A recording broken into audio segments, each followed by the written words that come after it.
I created Species Nutrition with one mission in mind: to provide bodybuilders and serious athletes with no-nonsense supplements that work. I put my name and reputation on every bottle of Species Nutrition products. If you want to be your absolute best, join the evolution.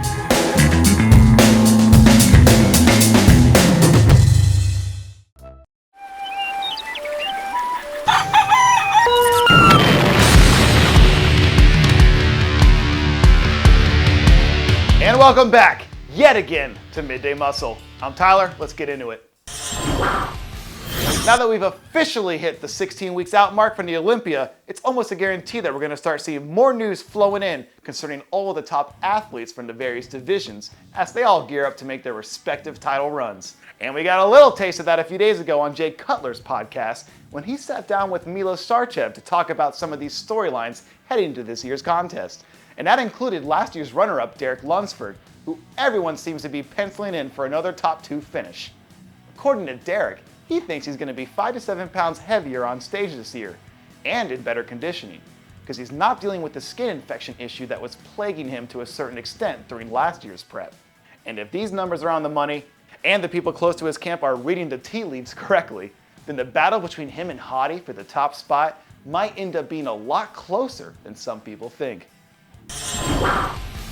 We got one more piece of news coming to you from Derek's camp, only this time it's in regard to his former 212 running mate, Keone Pearson, who's just under 5 weeks out from his season debut at the Texas Pro.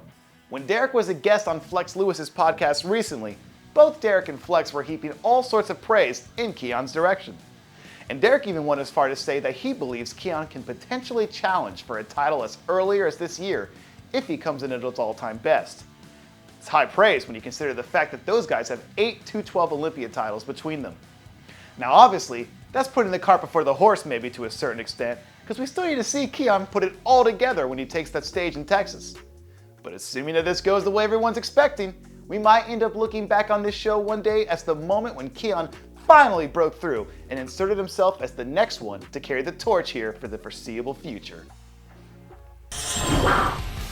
Speaking of guys who look like they might be on the verge of a breakthrough, Michael Krizo seems like he's stuck in all gas, no brakes mode right now, as he and his team begin to shift gears for the first phase of his Olympia prep.